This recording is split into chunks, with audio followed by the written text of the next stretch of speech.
to the latest episode of Rich and Wibo present the Local Artist Show.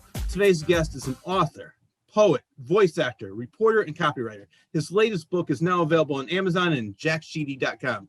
It's a very personal and entertaining book entitled The Wanting Place. We will discuss that and so much more. Please welcome the extremely versatile and the talented Jack Sheedy to Rich and Wibo present the Local Artist Show. So Jack, how are you? I'm great. It's great to be here. Thank you so much for having me on the show. Thanks for coming. And Wilbur, good to meet you, Wilbur. You too, Jack. I heard a lot about you. Thank you. It was good. It was good. Okay.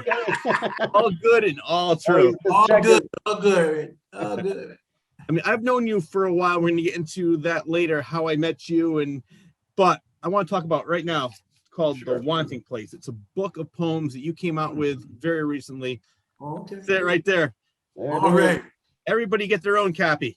Get their own copy. I don't have no copy.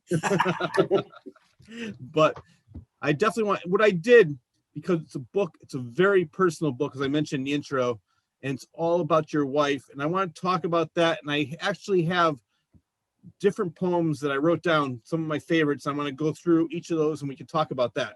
Sure. First one is called Moments. Moments, yeah. Really meet through a personal ad and you and your wife, Jean? That's how it happened, yeah. I was between marriages. I had just gotten divorced. This was 1987. And I was looking through personal ads in the newspapers and in the local flyers were the way to meet people back then. There was no internet, nothing, no dating on the internet that I know about. I barely knew about the internet back in '87. So I was looking in the Foothills Trader and I found this ad by someone who called herself a poet and a writer and a nice woman. She said, a nice woman looking for a man of integrity and intellect. Oh, watch out. And yeah, I took a chance. I applied anyway. So I just kind of, faked my way into it, I guess. But no, I made it. We met as I said, in a clean, well-lighted place.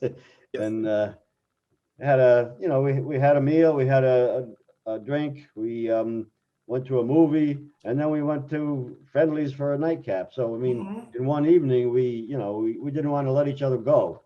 We were just getting along so well. So you killed two birds at one time, huh? Yeah, we had like 3 dates in one evening. It was cool. You could tell right from the beginning that this was going to be a good thing. Yeah, definitely. Yeah, we were both ready for something. We were ready for a new partner. Yeah. She had just gotten a divorce herself, so we were both ready for this.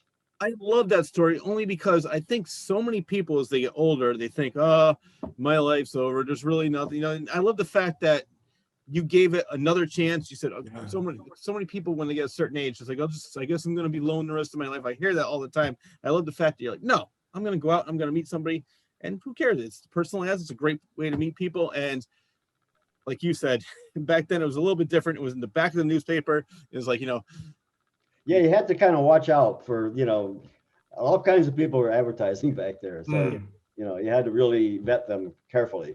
Well, the thing too is back then you couldn't see a pic. Well, maybe you could see a picture of them, but for the most part, it was just a description. Now, which is still pretty bad because people will say, swipe left, swipe right, whatever those dating sites are. Right. Who knows if that's what they really look like, which I think is something stupid, because if you really want to meet this person, don't put a picture from 1982 up there when you were 21 years old. So I hear a lot of stories about that, but I love the fact that you two met. One thing that also in Moments that I love was that you also mentioned your love of Peter Sellers movies. Oh yes, one thing we had in common. We both like Peter Sellers, which is unusual because my wife Jean Sands was her name.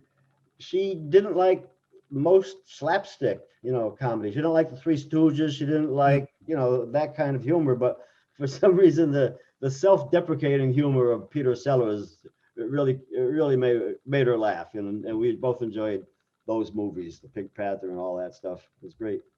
Growing up watching Inspector Clouseau and all the Blake Edwards movies, they were my favorites growing up. I love Revenge of the Pink Panther, Return of the Pink Panther, Pink Panther Strikes Again. I mean, Shot in the Dark was my favorite. Shot in the Dark, yes. That was my favorite for the longest time, and Yeah. that was the second movie in the series. Hmm. And you know who else was great in that movie? Was Herbert Lom. I think Herbert Lom, who played Inspector Dreyfus, Yeah. played so well off of Peter Sellers. They made such a great team, and it's just when they try. I love He Steve just cut Martin. off my thumb. He was hilarious in that movie. Oh He yeah, really was. I like the part when he's finally going to get out of the sanitarium, and he's like, "Oh, you've been doing great now." And then Cluso comes to say hi to him. I am going to kill you. And he's back and he's smiling. But yeah, I love that when I read that, because he is one of my all-time favorite actors. Yeah. And you know what's odd about him? Because I've read so many things about him that one time somebody said, it was on the Muppet Show actually, and they said, "Well, just be yourself." He goes, "I really don't know what that is." He goes, "I can only be a character."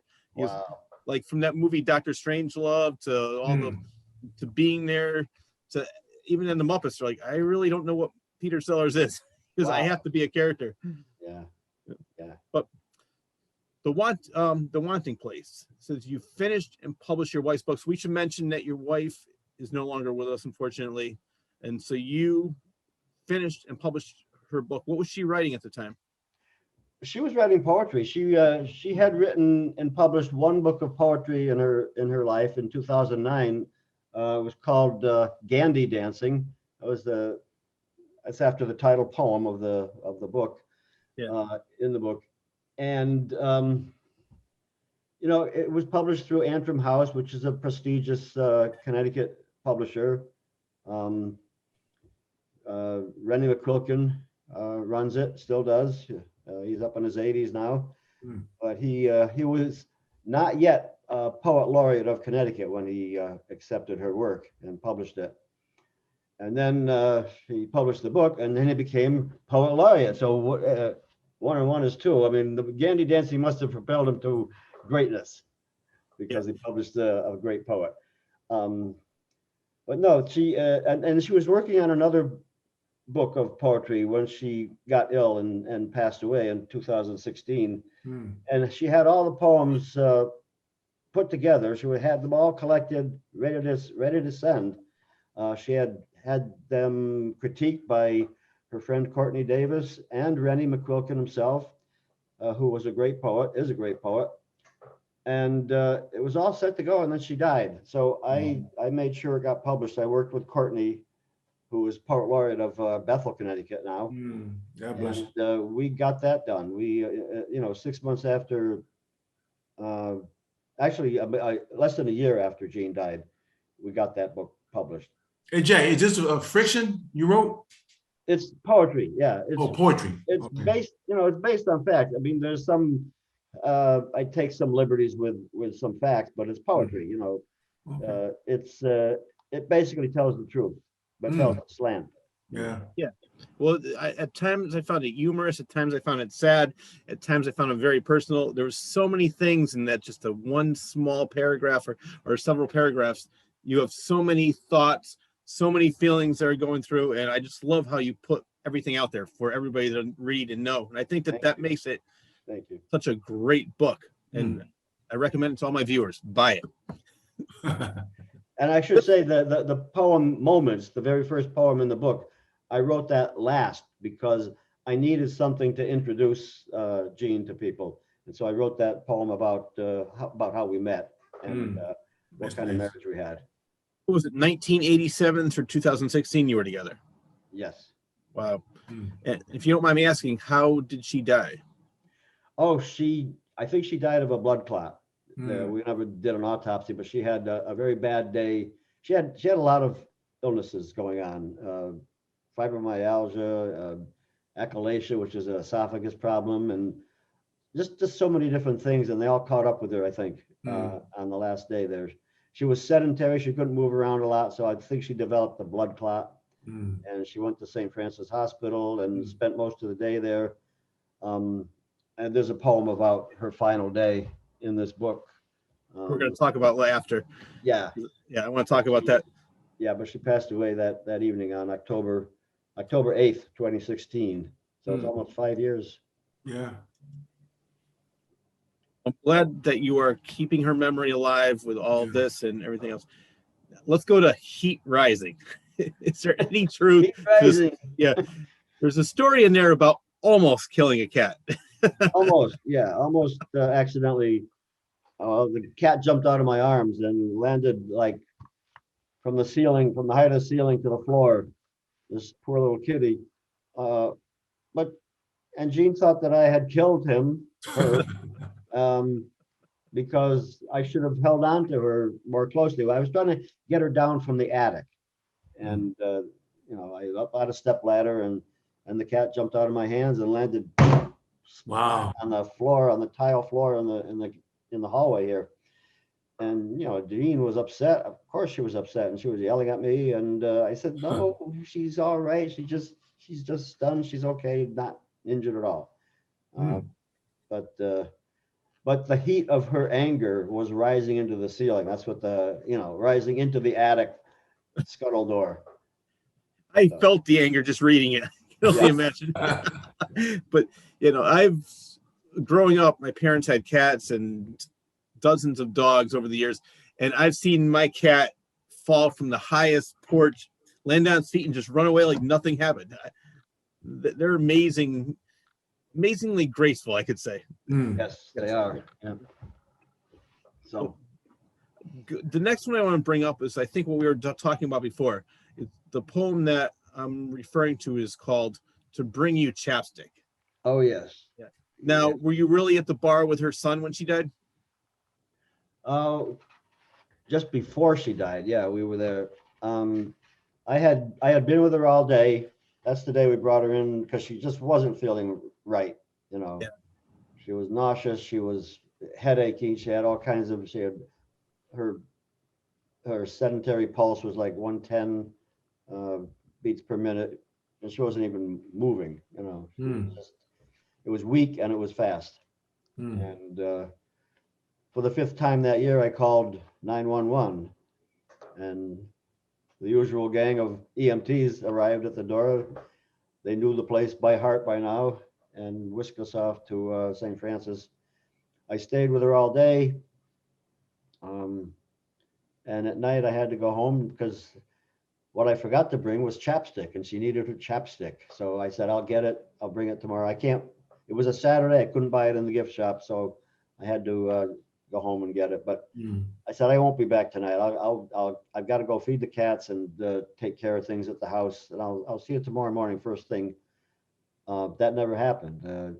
Instead, I went home. I said, well, I got to eat something. I'll go to Applebee's. And I went by myself and had a meal. And her son, Stephen, called me and said, how's mom doing? Because I've been in touch with him all day. And I told him that, she was stable. She was just going to stay overnight and hopefully come home in a day or two. I thought they'll hydrate her. They'll give her, whatever medicine, and then she'll be home. But it didn't happen that way. So anyway, Steve and I stayed at the bar. We had like 2 or 3 drinks. It's not, we didn't go overboard. But we left there a little after 10:30. I got home, went right to bed. The phone rang at 11:45 at midnight. And I said, this can't be good. Phones don't ring at midnight and tell you good news. Yeah. So that's how I found out. You think it was more of a relief to her? Was she in pain at all? And do you think that, or did she just give up? I think she gave up that day. She was uncomfortable. She was in some pain that day, but she was in constant pain almost all the time in the last couple of years, at least, of her life. But someone asked her if she had a living will, and she said no. And said, well, would you like us to revive you? She said, no, I've had enough. I've had enough. And she had never said that before. So in other words, it was all right with her if she left. I want to tell you a story because I hear so many stories like this, and this is a true story. It's one of my friends. First, his father had a heart attack. He died, and then his sister went missing. Yeah. And his mother had a heart attack while his sister was missing. While she was in the hospital on life support, the cops called and said, we found your sister. it was a drug deal gone bad, unfortunately, and she was buried in somebody's backyard. Oh, The minute that happened, he said his mother flatlined. It was almost like she was waiting to get an answer so she can rest. wow. And unfortunately, they had a double funeral. But I've Wow. heard so many stories when people just say, you know what, and another story, I'll mention this one too, because it's a girl I know, her mother was really sick and they used to do so many things together. And she said it was weird. She got well for a weekend. They did everything. And then the day after she died, it's almost like you don't subconsciously or unconsciously, I mean, you know when it's your time. It just seems like people are just, all right, I'm ready, let's go. And I've heard so many stories like that. That's why I asked that question. Yeah. And you said the same thing. It's like that was the first time she ever said it, and she just said, all right. Because I can't imagine being in pain and going through all that. It takes a tough person to go through that. Yeah.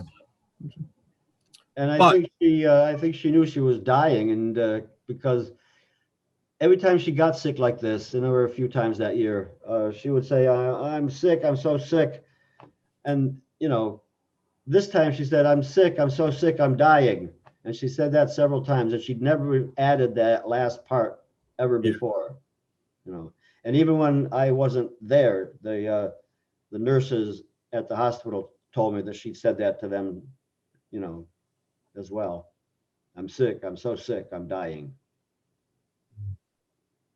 Next poem I want to talk about is what you do a lot in this book. You celebrate her life. It's called Zest. I love this poem because it describes her zest and love of life. Yeah. And it sounds like she was a fun person to be with. Oh yeah, she was definitely a lot of fun.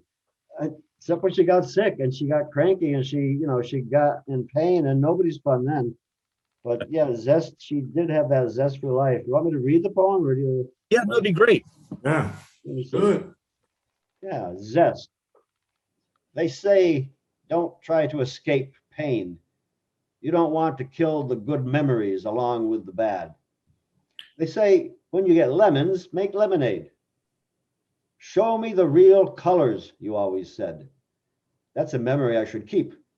Roll down the tinted windows, you said. If it's sunny, it will be sunnier. If it's raining, let me see and feel it. You had that zest for life, like lemon rind, finely grated to season a salad. Show me the real lemon. Let me grate it for its zest, squeeze it for its juice, strain its pulp to make a glaze. Let me eat it, zest and juice and pulp and all. Love it. When did you start writing poetry? Really, for real, after Jean died. I didn't want to compete with her. She was just too good a poet for me to compete with. Fishing, huh? No, seriously, I didn't want to steal her thunder. I don't know, I could have been a good poet, but Yeah. in order to write good poetry, you have to have gone through some kind of ordeal. And certainly losing a loved one will do that to you. I'd written other poems. Some of these poems I wrote during her lifetime, like the one where at the Villager restaurant in Kent, Connecticut. I wrote that while she was living, and another one, a couple others that I had written while she was alive. Ice, the one's called Ice. I wrote that while she was alive. As a matter of fact, she critiqued it for me. She said, you know, and it was one of those angry poems again, like, you know, like the cat poem. And I thought she's gonna have pissed at me, but for even writing this poem about her being mad at me or having an argument. But instead, she said, "Don't you think you ought to move this comma over here?" And you know, Oh, okay. I think that line break is wrong, and you know, it was all clinical. It was great. It was hilarious. But now I forgot your question, so let's just. I asked when you began writing poetry, and you said it was after she died. Yeah, I'd written a few poems during her life, and even before I met her. But I never considered myself a poet. I'm a writer of not fiction, but essays and memoir. I've tried fiction, and I can't seem to get the hang of it. But I'm going to keep trying until I'm 90. Exactly. Don't even stop then. Just keep going. Your book reminds me of something from the movie Good Will Hunting. I'm not sure if you saw that movie, but with Robin Williams, he's talking about his wife because his wife died, and he said, you know what? It's the things that make her unique what I'll always remember the most. And the example he brought up is where she was sleeping and she farted so loud she woke herself up, and she goes, I didn't have the guts to tell you, but that's what I'm going to always remember most, the little things that made her unique. And reading your book, I could see that you had a lot of that in there. You talk about the angry times, you talk about the good times, but Jean was Jean and you loved her. And that's what makes the book so genuine and authentic. And I loved it. A lot of her friends were kind of upset that I revealed so much, negative stuff about her.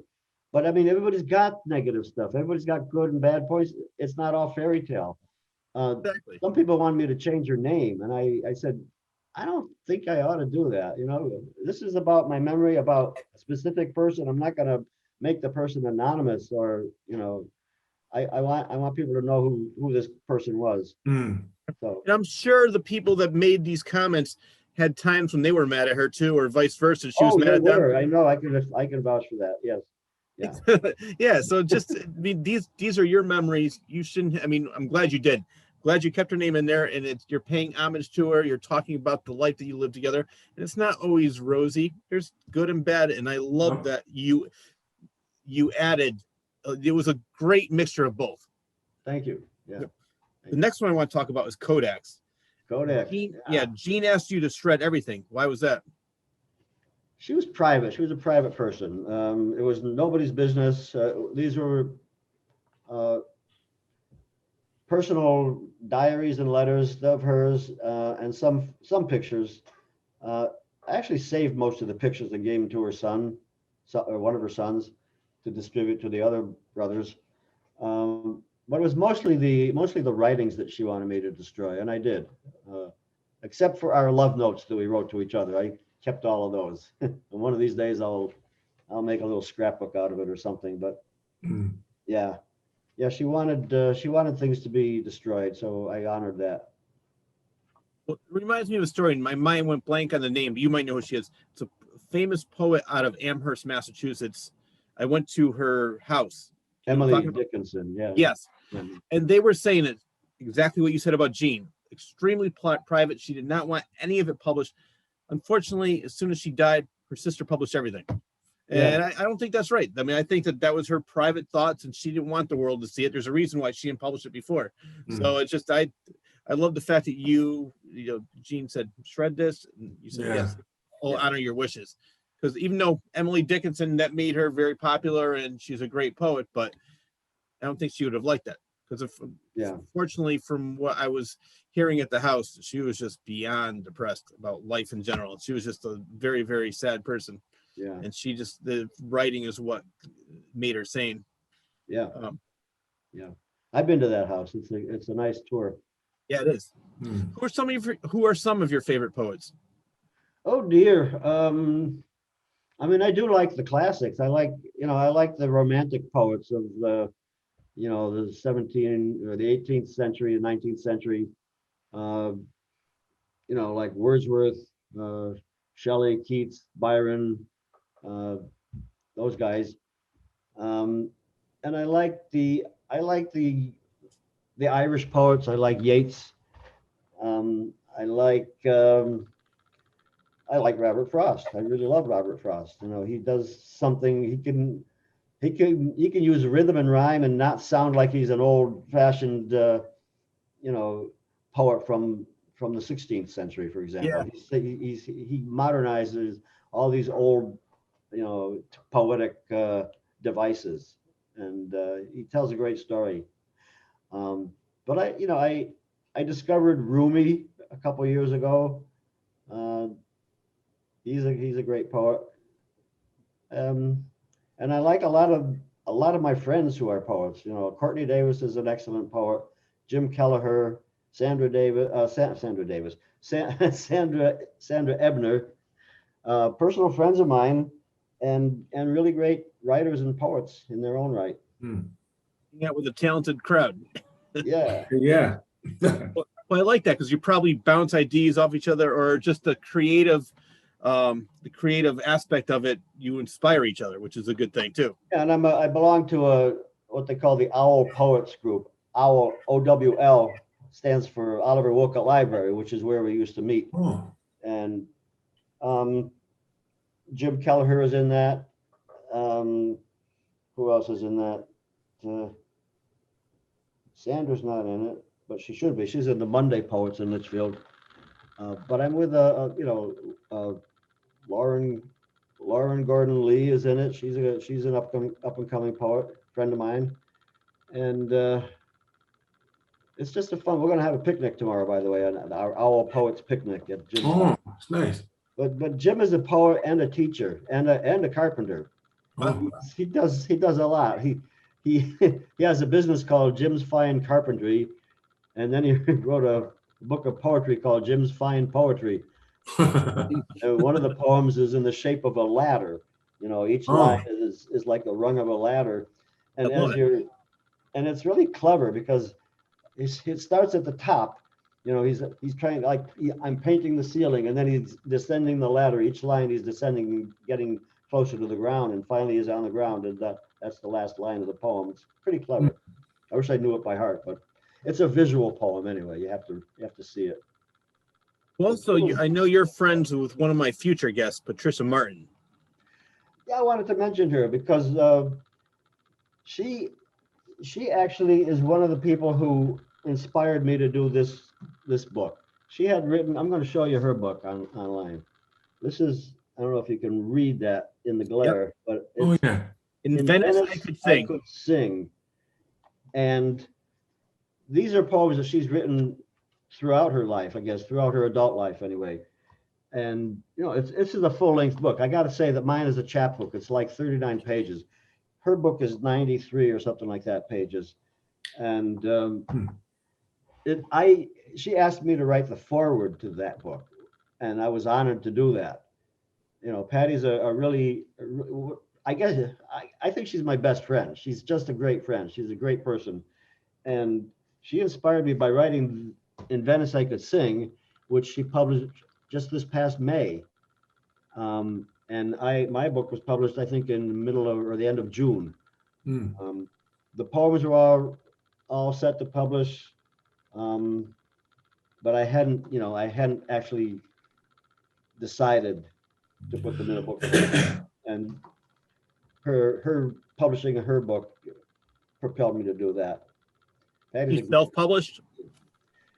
Hers is not self-published. Hers is published by, I got to get this name right, Local Gems Poetry Press, out of Long Island. She had to actually, submit this and have it accepted. This is not a self-published. Mine is, I have to say. It's through KDP Amazon. I did all the work on the graphics. I selected the photograph and manipulated it in Photoshop. And it goes on to the other side. It's screened back so much that it's like, it's one photograph. Yeah, but, I wanted the type to show, so I made the transparency like 70% or something, so you could. I love KDP. I used that for my own book that came out with several years ago, and it's going very well, and I'm very happy. I love the fact that at this point, it's so much easier for somebody to get what they want to write published instead of going through a publisher and this and that, which is great. But I like the fact we have the freedom to make a book that looks just like a published book from a major company. I've got a background in printing and journalism, typesetting, so I was able to work on this as if I were working for a publisher. So I think it's professionally put together. This little book of, this skinny little book they can barely see. I will vouch for it. It's very professional, and it's a great book, great read. And like you said, it's 39 pages. It's a quick read, but you put so much content in those 39 pages. I've got to give a shout out to the photographer, Tom Cutts, a personal friend of mine, KUTZ. He has a gallery. He has a photo studio in Collinsville, and also what he calls the Underground Gallery in Collinsville. It's an art gallery. And he's been a friend of mine for like 35 years, I think, because I used to work with him at Executive Greetings. It's a business-to-business imprinting company. And he did all the photography for all the catalogs. Every single photo that was taken, was Tom Cutts' photo in all the different catalogs that that company published. And I saw, this photo in his gallery for sale for $15 for a print. So I bought it, and then I thought later, this would make a great cover for the Wanting Place. Yeah. So I asked him if I could use it, and he said yes, go ahead. So I sent him a book to thank him for that, and I'm going to put some books in his gallery for sale, I think, too. Oh, all right. You have to check that place out. So I know Collinsville. Is it near the kayak place? It's near LaSalle's Market, like a block or two up from that, on the same side of the road. All right. I forgot the name of I forgot the name of the cross street the corner that he's on, but Oh, you talking across the street? he's Right. he's on, it's on Front Street. Yeah, Front Street, I think is the name of the street where LaSalle's and Underground is. But I don't know the corner. I don't know the name of the intersection that he's on. One last time for give him some promotion. What's the name of the gallery? The Underground Gallery. Okay, very good. Yeah. I just wanted to say, I don't know how much time there is, but I want to make I want to announce that on August 14th, as part of Creative Festival, Litchfield Hills Creative Festival, Patty and I are going to be hawking our books outside of the Torrington Library. Oh, okay. A little table, a little signage, and sign books for people. So What time will this be? Will it be before From the 11 concert? from 11 in the morning till 1 in the afternoon, 2 hours. All right, So well, I'm going to be there. Yay. I'll definitely stop down and get my book signed, which All right. I already signed it for Yes, sir. I'll get Wibo a book. you. Yeah, we go. Yeah, give me a book. I will. You come down and I'll give you a book. Yeah, that day, I'm going to see the Mets that day. The Mets playing the Dodgers that day. Yeah. Oh, really? Yeah, me and the wife taking a bus trip down. That's Are my you going? thing. Excellent. It's my thing. No shame. No, I love the Torrington Library. You and I did a book sign there together. I love how they promote local authors and a great job with promoting culture in general. Like, I can't wait until that whole cultural arts festival. It's going to be Corey Glover from Living Colors playing there. Joey Witt, he's a former guest. Also, Mike Cobb's a former guest of the show. They're all going to be there. It's going to be a great time. And now we got you and Pamela, or Patricia. Patricia. Patricia Martin. Yep, Patricia Martin. I call her Patty. She lets me call her Patty.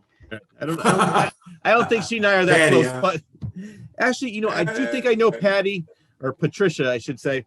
She hosted an open mic in Torrington. Yeah. Is that correct? Yep. Speakeasy. Yes. Yep. She did that from 2017 until just last year.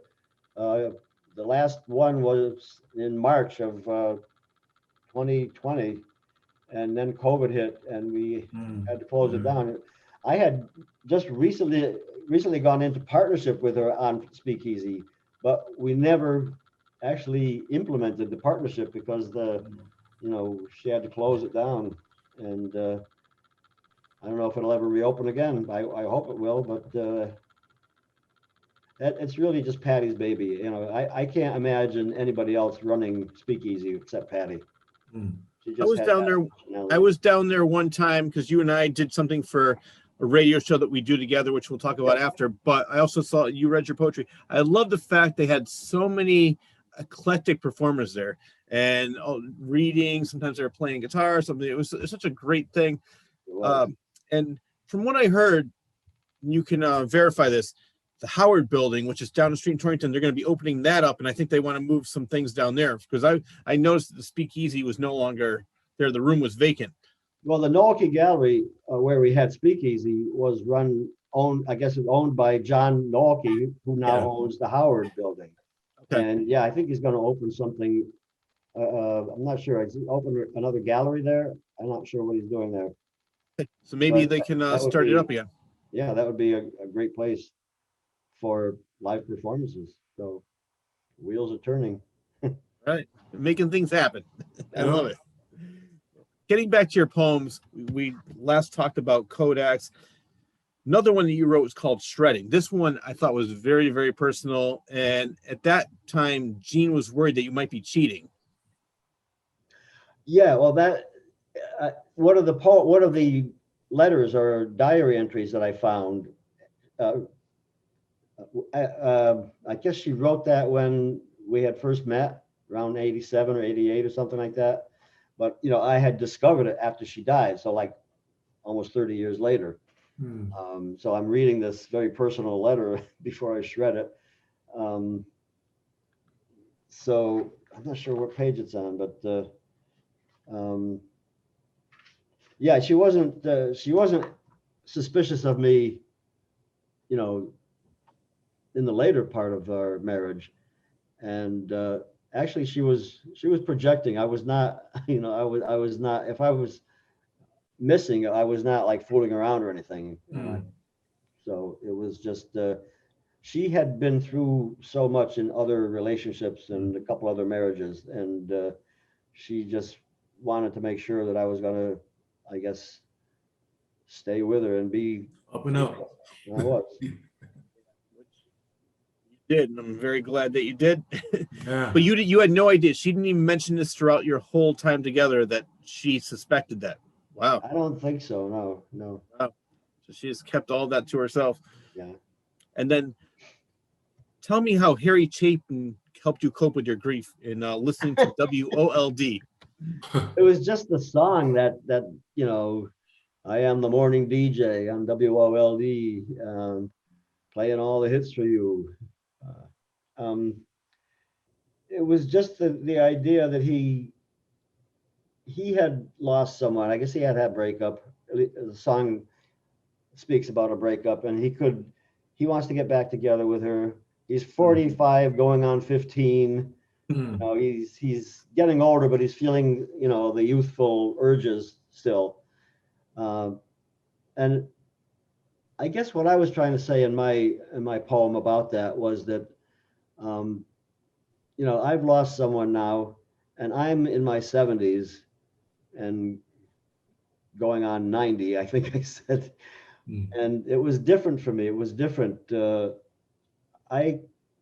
was hard for me to pick up and get back in the game, kind of, so to speak, because I'm older and the world has changed and I've changed. You know, my hormones have changed. You know, I don't have the urges as strongly as I had. I still have them, of course, but they're not like they were. And a relationship now has to be based on something else.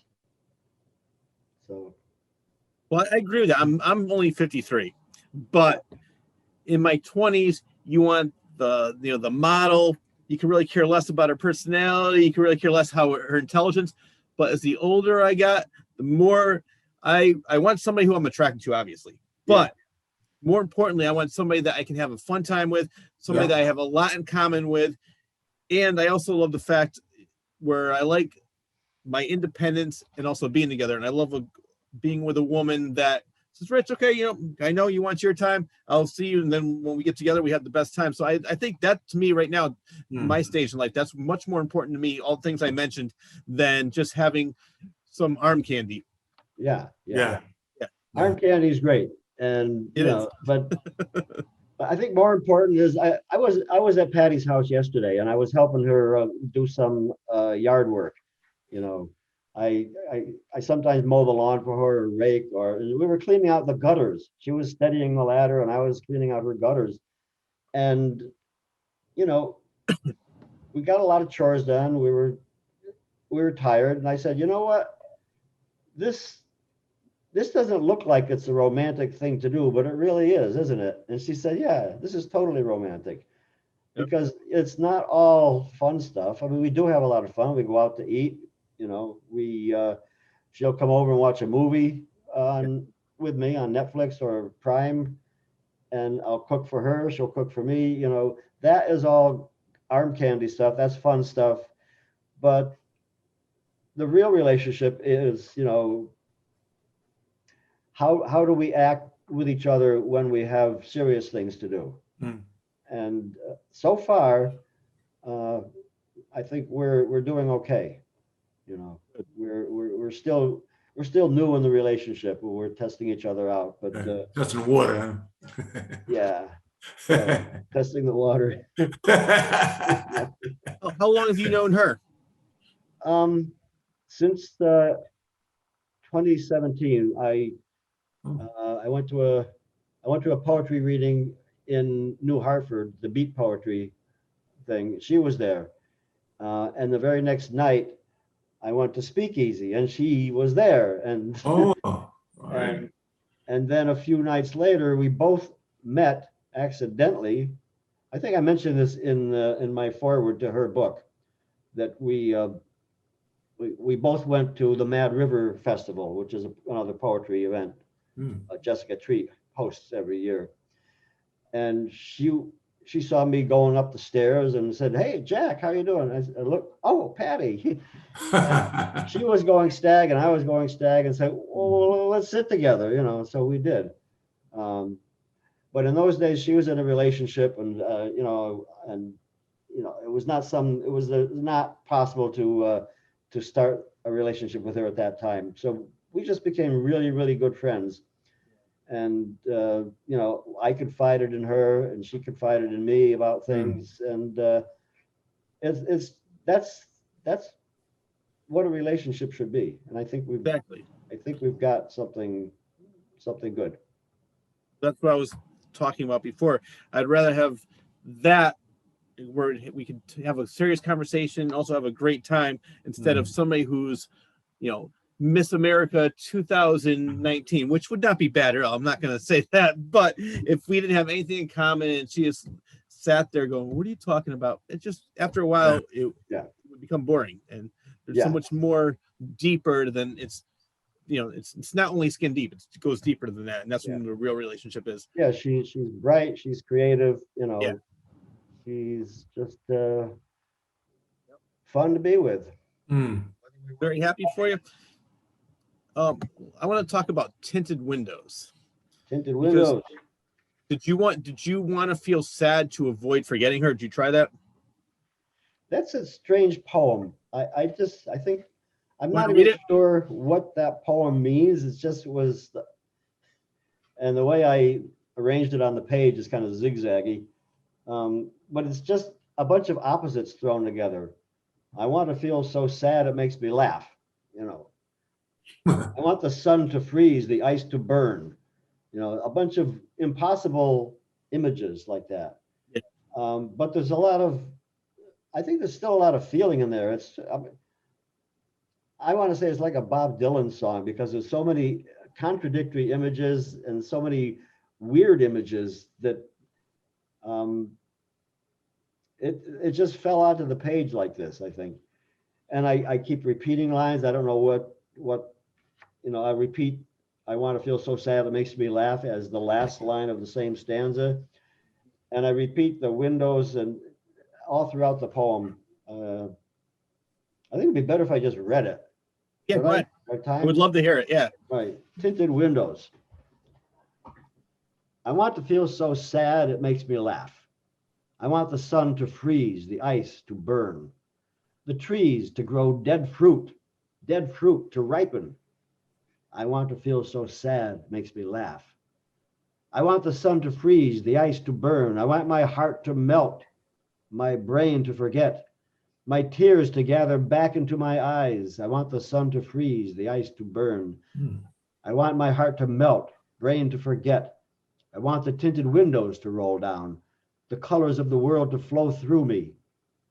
I want my heart to melt, brain to forget.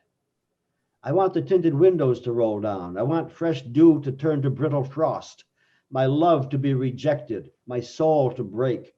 I want the tinted windows to roll down. I want to feel so sad it makes me laugh. I want the sun to freeze, the ice to burn. I want my heart to melt, brain to forget. I want the tinted windows to roll down. I don't know what it means. I'm good. Sound good, Jack. I know. That's all that matters. It sounds Sound good. good. Yeah. You have to figure it out for yourself on that one, because it just came out, and I thought, this is just fun words to put together. But there's a lot of feeling in there. I thought there's It definitely is. a lot of pain and a lot of laughter in there at the same time. You're doing a good job reading that too. Thank you, sir. Thank You you. are very professional. I tried. Years ago, I went to clinical school broadcasting, and one of my instructors made I want to get your opinion on this, because I asked this question to a lot of musicians and I get different answers. And he was saying that most of some of the best creative work is done when you're grieving and when things are going wrong. And then, because when you're happy and everything's going well, you're sort of like, I have nothing to really complain about, I have nothing to write about, and you sort of phone it in. And in a way, do you agree with that? Yeah, definitely. Okay. I think that's why I've been able to write poetry in the last few years, because I was going through a process, a painful process. I actually was looking at myself sort of like from above, watching this man doing crazy things at night, walking around with a glass of wine in one hand, yelling at the pictures on the wall. And, I because I was just so lonely, really. I was lonely and depressed, and I was just trying to cope. I don't know what I was trying to do, but I was trying to maintain my sanity by acting out insanely. I didn't do any harm to anybody. I didn't, but I think I did go a little crazy. I talked to Gene's picture on the wall. I said, "Talk to me, for God's sake, talk to me." He wouldn't talk to me, Yeah. I had long monologues, went for an hour or more, and I don't remember a thing I said. I think you need better wine. Maybe she will start talking to you. Well, then I imagine that she was. There's a couple of poems in here where I have conversations with her, as my dead wife, Yeah. But those are, in fact, The Wanting Place is one of those poems.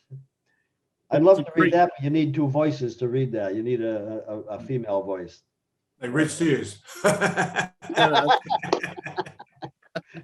I got you to read it with me. How's that? Okay. Exactly. Come to the library. We'll read it together. So I think it's a great way to, I think once you put your grief and whatever is bothering you, write it down, get it out of your system. It's never going to leave you completely, but I think it is a great coping mechanism. And I do see a lot of people, either musicians, writers, and they do get a lot of their best work done during that time. But then I've had other people who disagree with me. Like, no, some of my best work is when I'm happy. So, but I blue, weeping like a willow. It's when you sing the blues and make a song, you sing them out again, right? Yep, exactly. That song, that's totally true.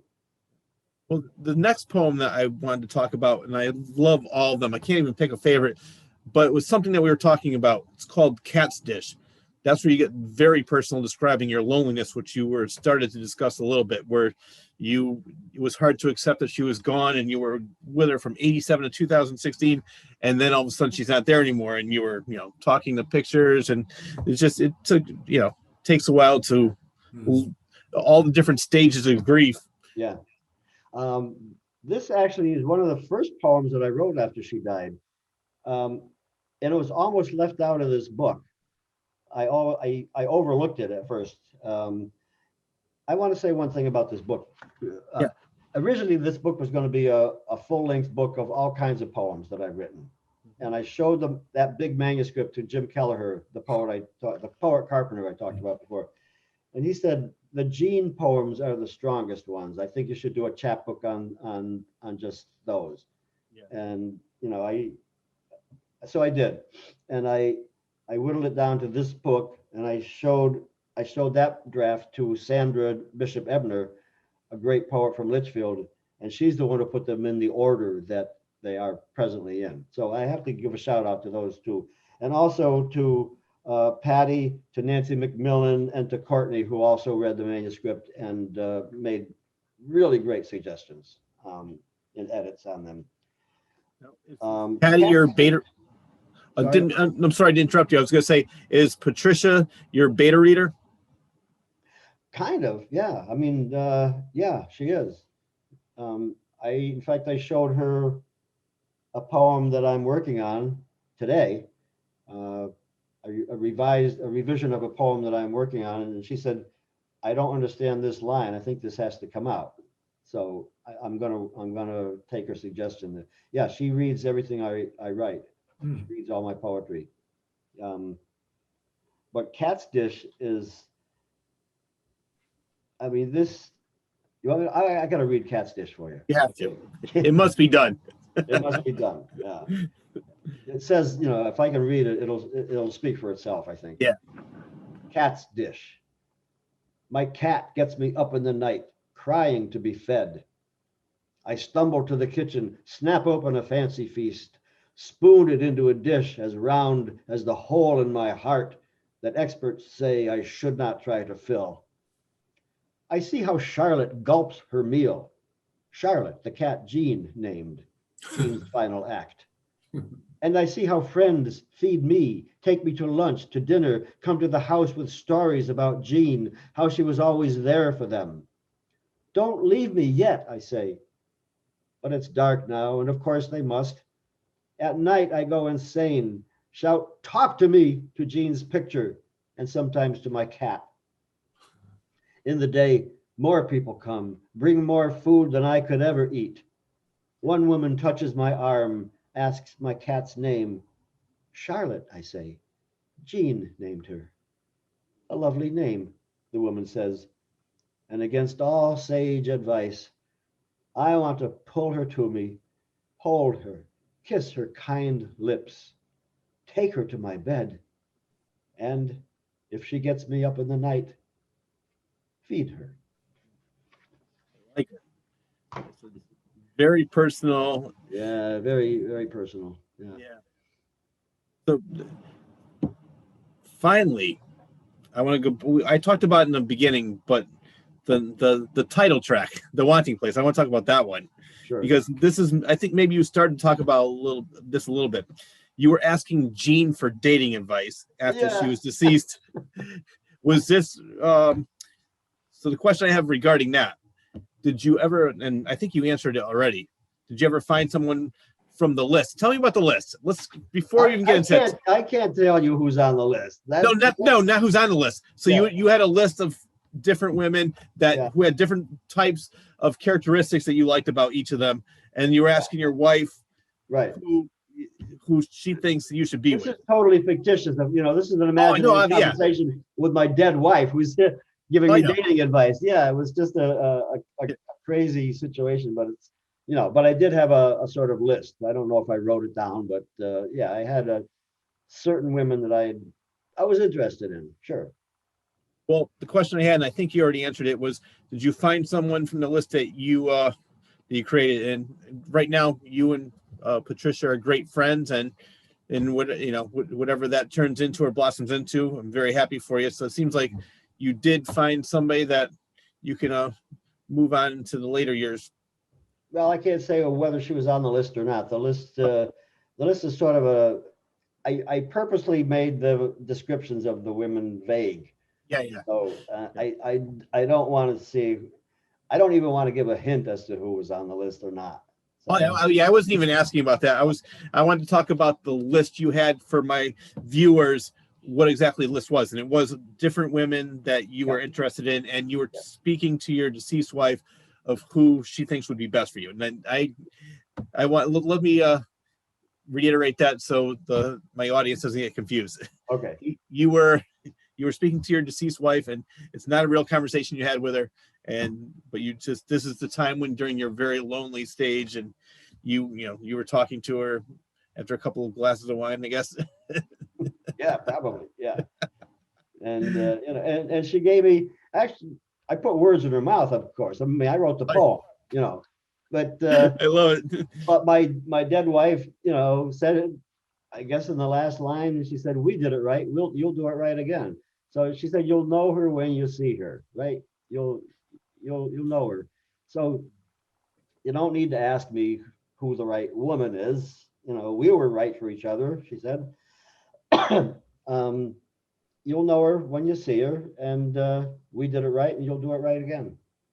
I see it happen so many times where people, when they're looking for it, they never find it. Is when you're not looking for it, that's when it happens. No. Yeah. So many times I see people, I'm so lonely, I want to find somebody. I said, don't even look. Just let it happen. Oh, but I don't have time. Like, it's gonna happen. Don't even try. Like, for me, I'm engaged now. We're hopefully getting married soon. It was because of COVID. We wanted to do a destination wedding, and that didn't work out last year. But we live together. We're having a great time.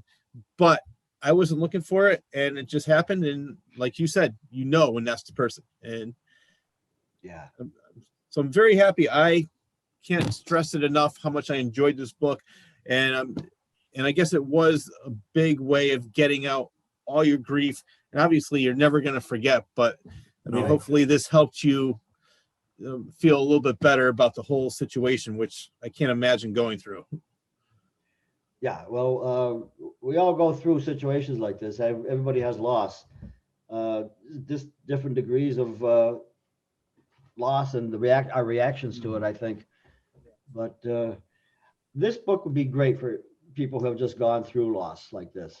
I think a lot of people, in fact, I sold a copy of this to a neighbor down the street, 84-year-old man who had lost his wife last year. And he wrote me the sweetest letter of thanks. He said that I had said the things that he was thinking and feeling, and the book really helped him. So, if you know somebody who's going through a grieving process, has lost a loved one, this book is great for that. I think it helps people when they realize they're not alone. When they see that you went through the same thing, it gives them a little bit of comfort, saying, okay, well, I'm not the only one going through this, even though I can't, like I said, it's very painful. I can't imagine having to go through that. But yeah, I've been asked to actually read from this book at a grieving session in September. So we'll be doing that. So. But looking ahead, your next book, it really intrigues me because it's entitled In His Father's Tire Tracks. Yeah. So please tell my viewers and mine, Wibo's viewers, all about this book, because I love the premise of the story, and it's a nonfiction book, and it's all about your father. Well, it hasn't been written yet. It hasn't even been started to write, because I'm going to be going on a road trip, and whatever happens during that road trip is going to be fodder for the book. In 1959, there's actually a video of me telling about this on Facebook now. So if you go to my page, you'll probably see it. I just put it up there just today. It was on Instagram. I saw it earlier. On Facebook. Yeah, good. Well, Dad answered an ad in 1959 from Gengris Motors in Hartford at the time. They wanted somebody to drive a brand new 1960 Thunderbird from Hartford to Los Angeles and to another dealership out there, a Ford dealership. I mean, who wouldn't jump at the chance to drive a Thunderbird, for free, all across the country? Well, Dad did it. He applied, and 2 days later, he was on the road. But I always wondered, why did he? This was in the month of December, 2 weeks before Christmas, and he didn't think twice about having to miss Christmas or leaving his family for 2 weeks. And I always wondered what kind of a person can make a decision like that so quickly on the spot. And so I have been wanting to duplicate this trip for 62 years, ever since he did it. It was 62 years ago. And there was always, and people said, yeah, do it. You got to do it, Jack. You got to do it. I wanted to find out what Dad was feeling, why he did this, what he saw. I wanted to see the same things he saw on his trip. So I'm going to go city by city, the same places he's been on his trip. And hopefully that will, help me to understand his thinking and maybe my own thinking. But why has it taken me so long to actually get into the driver's seat, so to speak, and do this? I told myself, well, I can't do it. I'm working. I can't take the time off. I can't afford that much time off. Yeah. Or, well, I'm retired now. Yeah, but Jean is sick and I have to stay and take care of her. And then Jean died. And I said, well, I'm going through a grieving process. I can't do it now. There's always a reason. There's always a reason or an excuse. But right now I can't think of any. So I said, okay. And I talked that over with Patty and she says, yeah, you got to go. You got to go. I said, yeah, but I'm going to go all by myself. I have to, nobody can come with me because Dad did it all by himself. I got to do the same thing Dad did. She said, that's probably what's holding you back. And I think that is, it was fear more than anything else that held me back. Fear of the unknown, fear of doing it by myself. Nobody to remind me to, don't forget your cell phone at the lunch counter, don't leave, nobody to help me, get packed or unpacked, whatever. This is going to be a test of my autonomy, my ability to take care of myself, I think. So I have complete faith in you. Oh yeah, you're the man. You're the man, Jack. You can do it, brother. all right, thanks. I'll do it. How do you know his route? Did he write things down? I know you Yeah. probably had conversations over the years with him. He kept good records. He sent postcards along the way every single day to us, to his sister, to his mother, my grandmother. So I have all the postcards, and I have his itinerary. I have his expense list that he was, wrote down on the back of a pharmacy flyer or something. He recorded what he spent on a haircut in Washington, D.C. He recorded all kinds of stuff, how much he spent on gas. So I have everything. Now I know where you get it from. Did he ever write? He wanted to be a writer. He was a good writer. Hold on a sec. When I talk, my throat dries out, and I have to. Oh, I have two of these ready to go. So yeah, I no, he understand always that. wanted to be a writer, and he did write a few pieces for the paper, a few essays that were well received. Oh, He wrote some poetry. He was mostly, but he was a musician. He played the saxophone. He was a pretty good sax player, okay. and he had a lot of talents. Every time I published something in the newspaper or an essay or something or a news article, he said it felt like he felt like he had done it, like I had fulfilled his ambition in some way. So that was a nice thing to say. I have framed. I don't know if you can read this, but it says.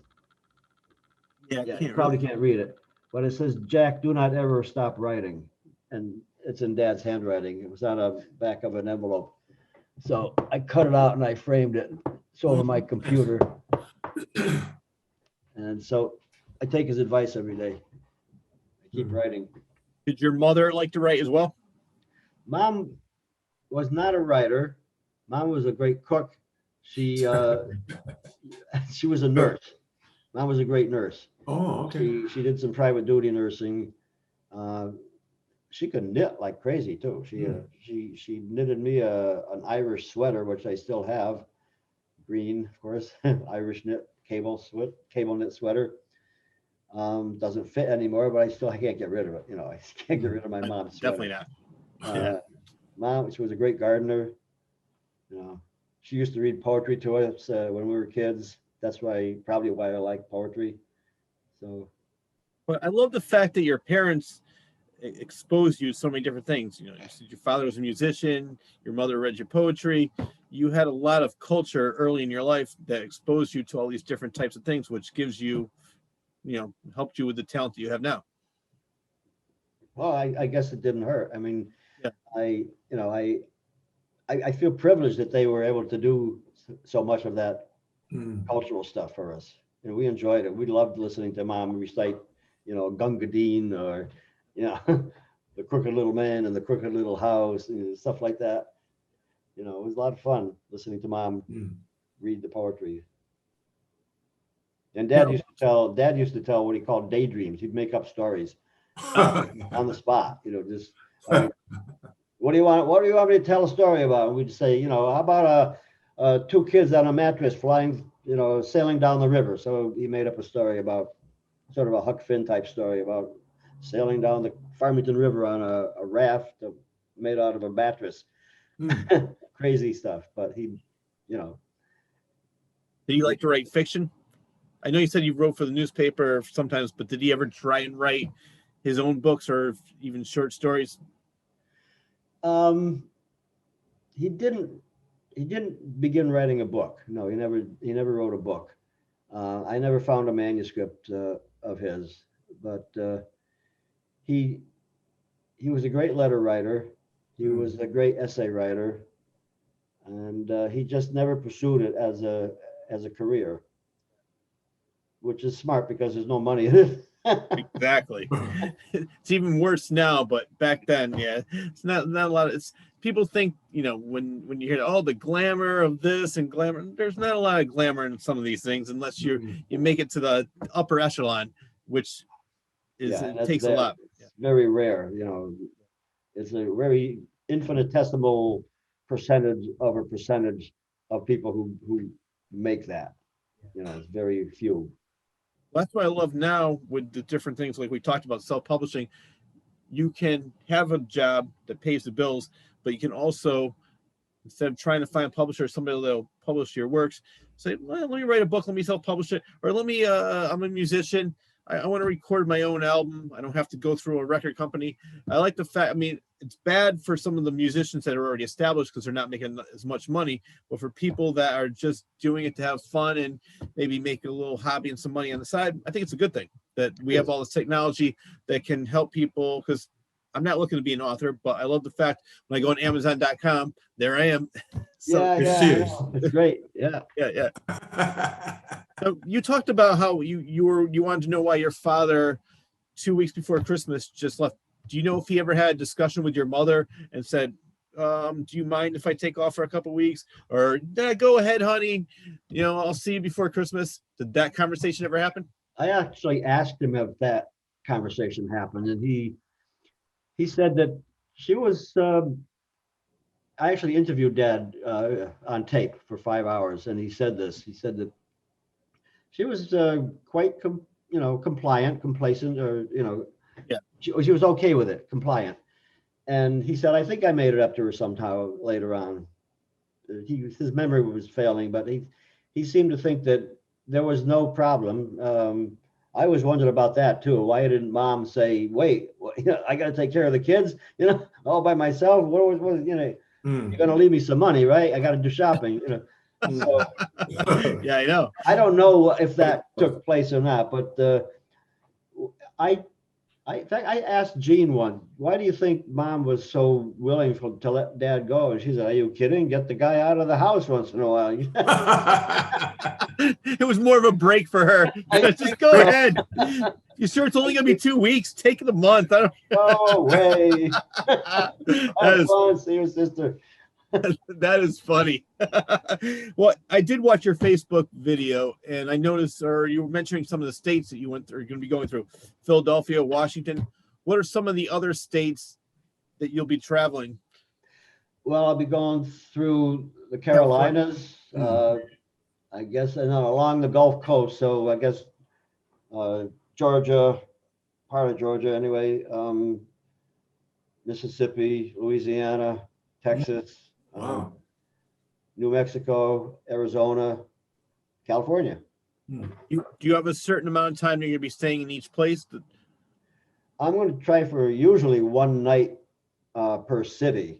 But the first night I'm staying with a friend in Philly, and she's going to show me the town the next day. So I'm going to just take a day off from driving and just look at, Independence Hall and run up the steps that Rocky ran up or whatever, and if I can get that high. It's funny. I did that last September in Philadelphia, and I had the Rocky theme music, and they took it off Facebook for copyright issues. But okay. I know. I'll have to remember that. Yeah, you can't. You can do the walk, and I had the video of me running up there, but I had to do it with a generic music.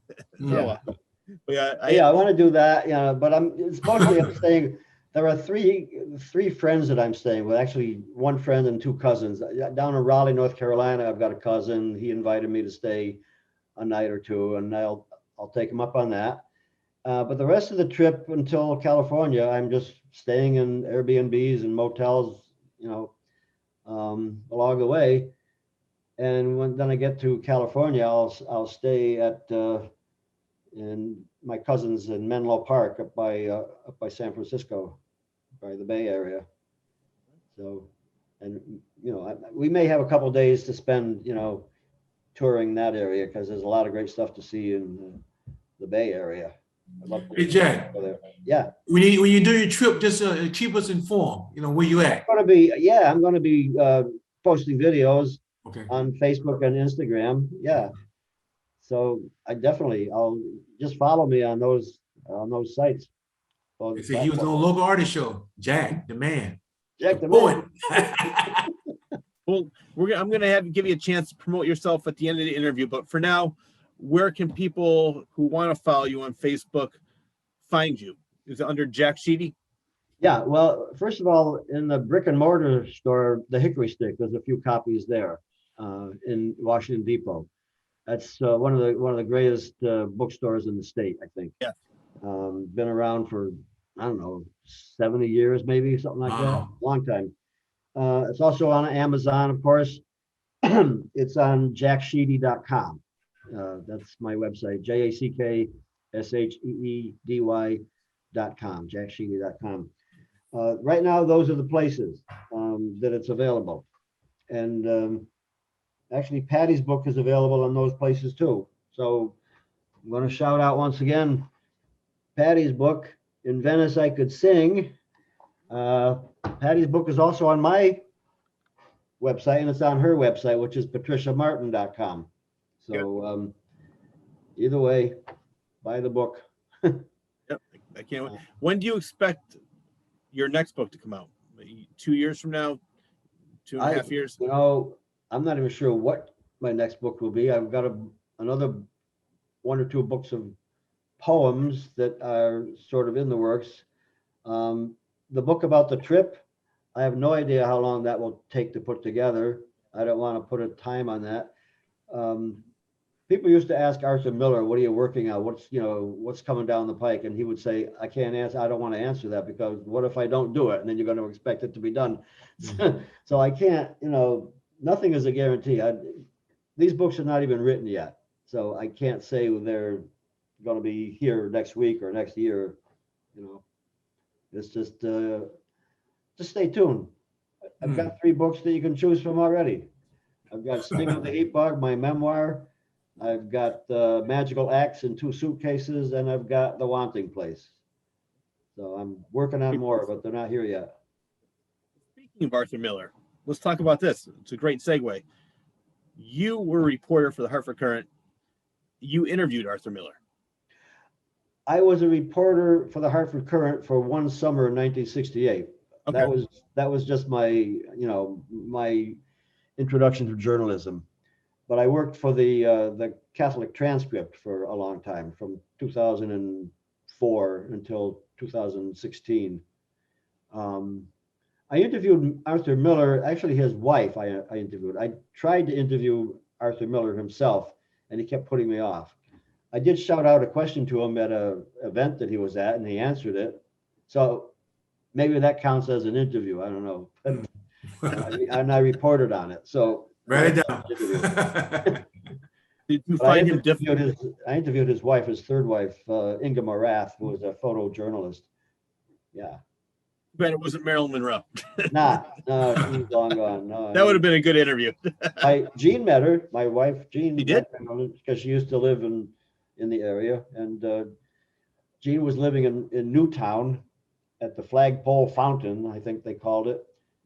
And this frumpy woman walked in sunglasses and, bought a newspaper from Jean or something and walked out without a word. And the owner of the store said, "You know who that was?" "No, that was Marilyn Monroe." but she was sort of, Wow. incognito. She didn't want to be recognized. Yeah. She apparently You know what's came into the store all the time and got stuff. You know what's funny about that is she's considered glamorous and beautiful, which I think she is. But probably in today's standards, they would say, yeah, maybe she has to lose about 20 pounds. It's funny, like how over the years, things have changed. Like, I love Marilyn Monroe. I love her old movies. Like I was just watching, there was one with Jack Lemmon. I can't remember, but I thought she was talented. Yeah. She was a good actress. She was. Yeah, she was. Tony Curtis and Jack Lemmon. That movie was directed by Billy Wilder, and she played the main actress in the movie. I can't remember what it was called. Was that The 70-Year Itch? I don't know. I'm not. I think so. Yeah, I think that was it. Yeah. Last movie she ever made was The Misfits. It's written by Arthur Miller.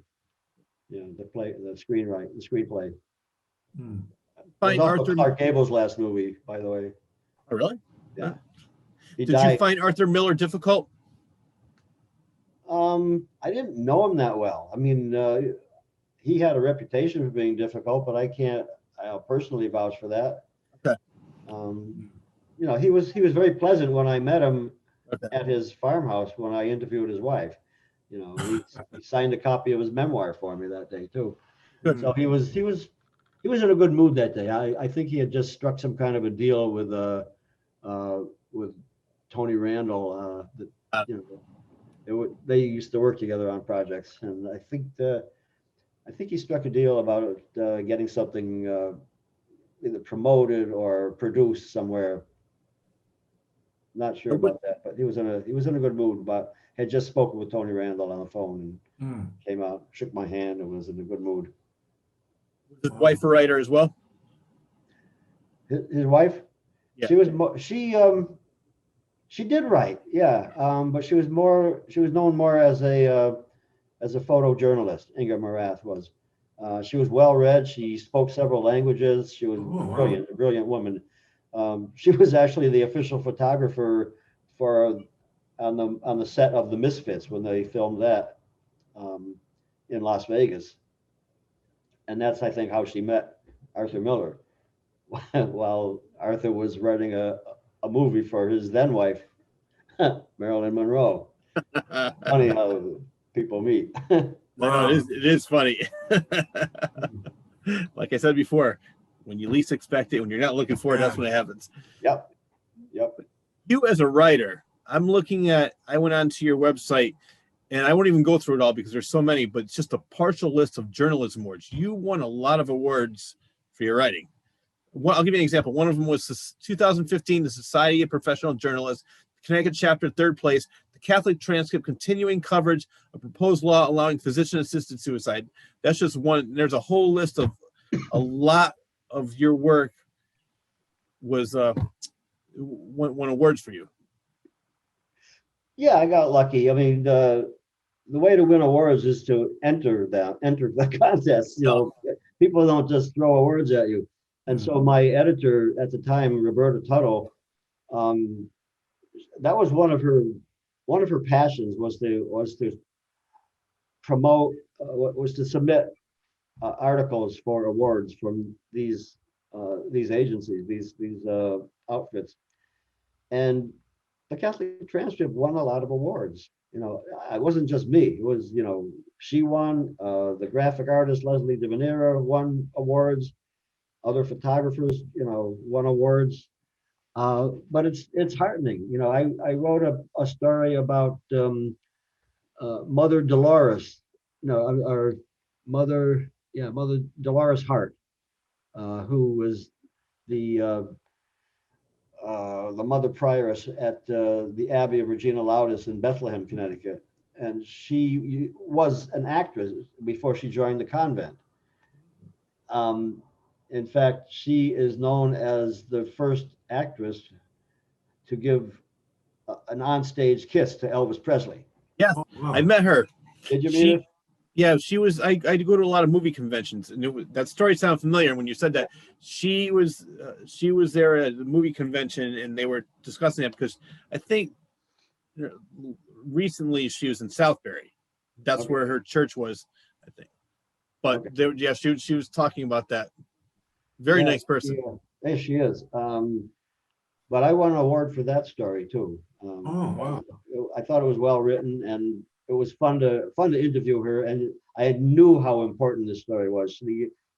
She had just been in a movie, a mini documentary about the Abbey of Regina Laudis in Bethlehem, how she came to be there, and and that movie was up for an award.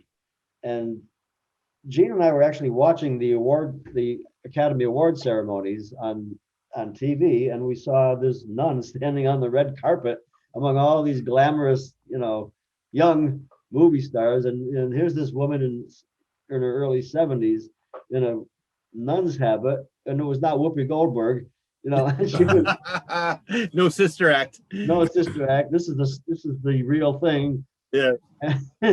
And so I didn't know who it was at the time, but then I found out later that was, Mother Dolores.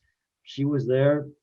And the funny thing is, she was going back into the movies. She had to quit the movie business to go into the convent. Yeah. Oh. And then she suddenly got into a movie again because they made a documentary, and it was up for an award. So she, now the Mother Dolores is on the Academy. She's a member of the Academy, so she can vote for these movies. Yeah. And she does. She votes every year, and I'm sure she voted for herself. But I would. Yeah. It was an HBO movie, and they didn't win, but it was just the fact that she was there again, was news, and it was a fun story to write. And I asked her, how people ask the women on the red carpet, who are you wearing, like Versace or whatever. Yeah. I asked her, who were you wearing that day, and she just said that the name of the saint that she was of the order, Saint Benedict or something. That's funny. I don't remember the exact, but I led with that quote, and it was a lot of fun to write. Huh. Why did she leave the movie business? She just felt the calling. She wanted. She had tried the Abbey just to go to relax, I think, and she just loved the peacefulness of it. And she loved the people, the other nuns, and she decided, this is for me. I don't want that other life. Some people just, that's something that I don't quite understand, because I always love the life I'm leading, and I don't want to change it. But some people go through a metamorphosis, a transformation, and I think she did. She just felt a calling to God or something that not everyone feels, not everyone experiences. Funny, because one of the happiest people I could think of whenever I see him on TV or read books on him, the Dalai Lama. It seems like he's having the most fun. I mean, it's just that. Yeah, it's probably similar to the woman we're talking about. Is like that was his calling, that's her calling, and she's. I do a motivational talk. I just did one on at the Palace Theater in Waterbury, and I always talk about don't lead the life, or live the life you want to live the life you were meant to live. That's usually what I talk about, and not everybody's meant for that, but we all have our own calling. And just like you, I am so happy where I am right now, and I've had a great life so far, and hopefully it stays like this for another 30-40 years. But I just love where it's going. I love what I'm doing. I love the people I get to meet, like yourself and Wibo. It's just what was that? Good for you. That's the way to be. Yeah. Love what you're doing. Yeah. Otherwise, why do it? Do something else than if you don't love it, right? Well, yeah, exactly. One of the things I did in the past was comedy, and I got bored with it. So I said, I'm not doing this for a career. Why am I doing it? I'm not having fun anymore. So then that led to motivational speaking, and also it led to our mutual friend, Joseph Timothy Quirk. This is how I met you. We can talk about that. He has a radio show, several of them, and he gets me involved in all these different things, and I cannot thank him enough for all the opportunities he gave me. One of these is this show, Nutmeg Chatter, where I get to interview people like you. But the other one, it pays homage to the old radio serials. It's called Nutmeg Junction, and you and I play different characters, and we have so much fun. Yeah. Yeah. And JT is just the most brilliant man I know, I think, because I don't know, he has 2 or 3 jobs. He has kids to take care of. I don't know where he finds it. Does he ever sleep? Because how does he do what he does? He writes all these episodes, and he promotes it himself too. Yes. He's got us all over the world on the radio. Yeah. We're currently in New Zealand, Ireland, Canada, all over the US. I don't know how many different states. I know at least 13 or 14 stations. Yeah. Just in the US. Plus, I know New Zealand is either coming up or it's already started in August. And then Ireland started recently. Yeah, so I don't know how he does it either. I always make the joke. I don't think he sleeps. I think he just plugs himself in at night and recharges. I've never seen him tired. I've never seen him in a bad mood. I've never seen him. Doesn't get in a bad mood. Doesn't get angry. No.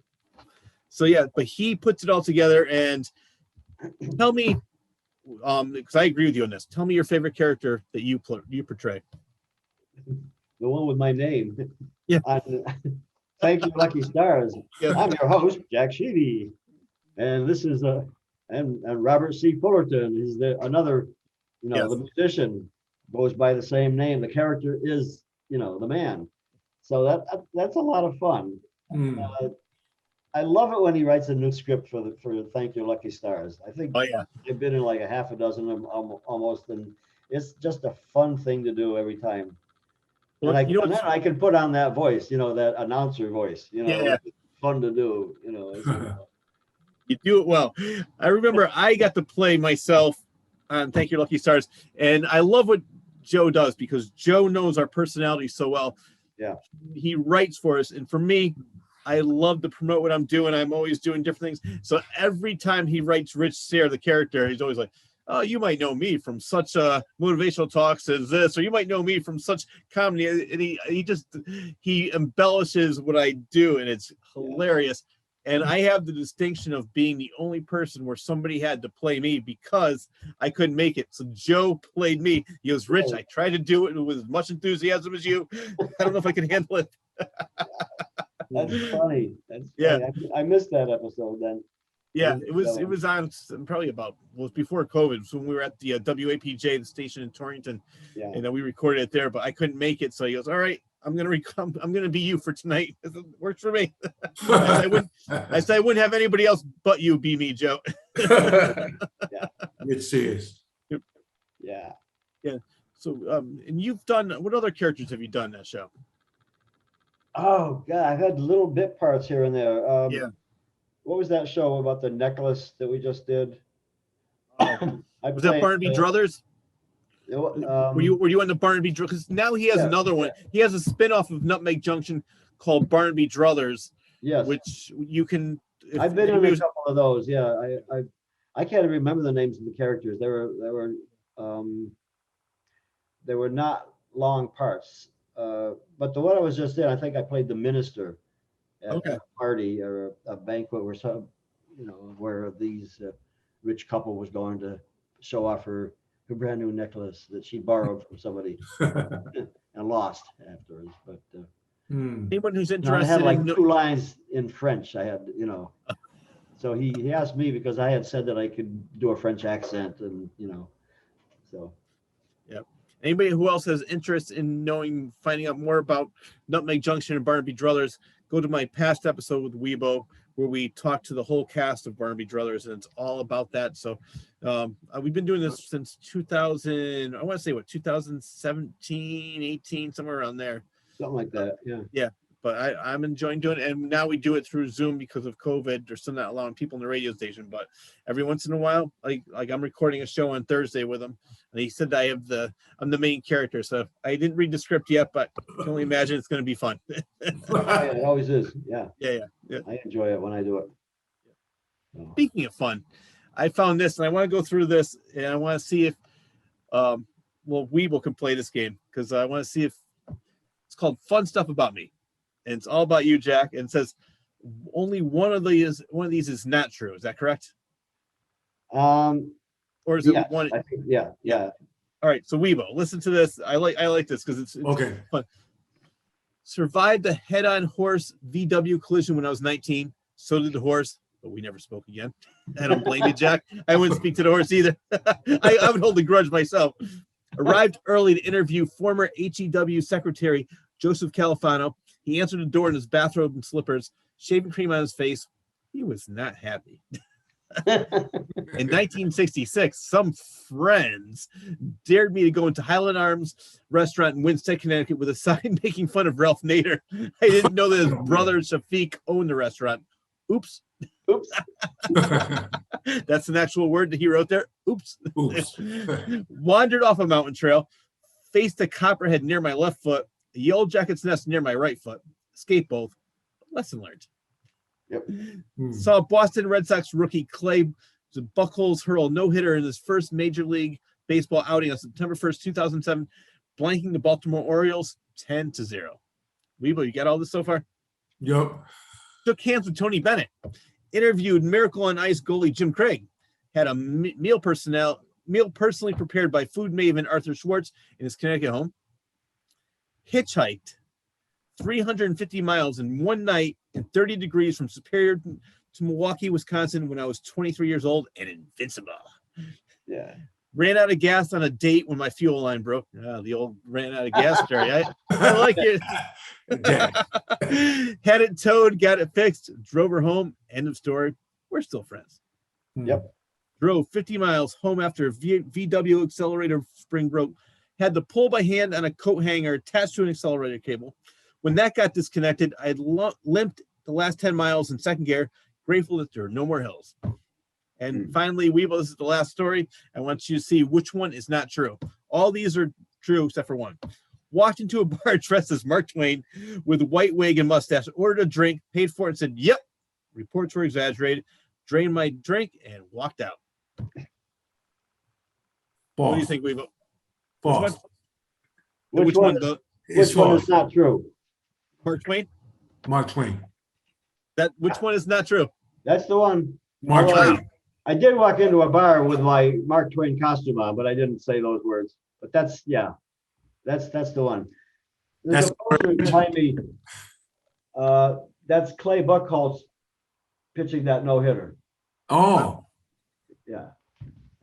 Yeah, I actually was there. I saw a no-hitter. Like one game out of 1,500, you can see a no-hitter, basically. Oh, wow. Statistically, anyway. Although my only Red Sox story is when I was in fourth grade in 1978. My favorite player was Jim Rice, left fielder for the Red Sox. And I was going for an operation because I have cerebral palsy. When I came back, I saw all the fourth grade classrooms in one classroom. I said, what's going on? The newspaper reporter from the Waterbury Republican American was there. I said, what's going on? Somebody who knew, one of my teachers knew somebody who knew somebody who knew somebody that was friends with Jim Rice. So Jim Rice gave me an autograph ball and an autograph picture saying, hope you get well soon. And so the article, I still have it. It's hilarious. A special gift for a special boy. Nice. I never lived that one down. Okay, special boy. Souvenir. Hey, he signed a baseball for me too once. He was at, you know where Michael's craft thing is up in the top of East Main. Oh, yeah. That used to be Ritz Camera, that building. And for some reason, Jim Rice was there signing baseballs. You had to buy the baseball for $20 for a fundraiser thing that they were doing there. I forgot who it was for. I got in line. The line was almost down to Home Depot. It was a long line of people waiting to get a baseball signed by Jim Rice. He signed it for me, and I gave it to my grandson. So, oh, that's nice. Yeah.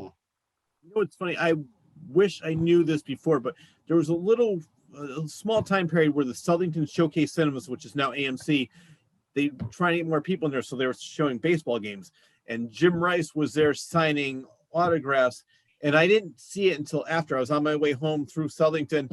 I was like, oh, if I knew that, I would have brought that article in there and just had him sign that. That would have been hilarious. Wow. Yeah. Oh, man. Yeah. But it was too late. I saw it probably at 10:30 at night, and it had started at 7, whatever it was. He was gone. That would have been great. Yeah. He would have no memory of it at all, but still, such a great memory of. And then I loved watching the Red Sox back in the 70s. I'm not really into sports as much as I used to be, but still a Red Sox fan. I'm a Mets fan. Let's go Mets. Yeah. 1986. Yeah. That's all I have to say is 1986, Wibo. Yeah. Yeah. All right, you got your time. Heartbreak. Oh my God. For the Sox, yeah. Well, you know what I feel bad about is that Bill Buckner was such a great player, and that's all he's ever going to be known for. I know.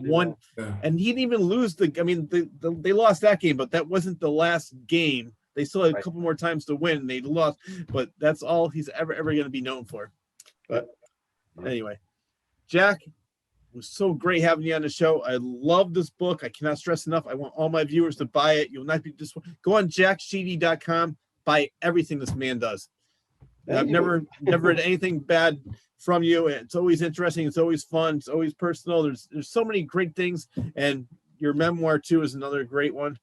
And this book, because it's short, it's only $8. You know, you can't go wrong. Okay. It's got really great poetry. If I say so myself, $8. And Patty's book is $15. You can buy that on my site or her site or Amazon. Pat's going to be on the show soon. I'm going to be getting in touch with her, and I'll definitely be talking. I'm sure we'll be raving about you, just like we're raving about her on the show. Hope so. Well, you mentioned a couple of things throughout the interview, but one last time, let's talk about what's next and where can people find you. I know at the Torrington Library. Let's talk about that first. Okay. Well, I went in to ask Jessica, the director there, if we could do something, if I could do something, because it's got this new book and Patty's got a book, and can we do something together? And she said, sure, just show up and put, unfold a table, a card table or whatever you got on the lawn, and be there at 10 o'clock to set up, and you're on till from 11 to 1. So Jessica was very, very gracious about it. She loves to help people. I love Jessica. She's a sweet lady.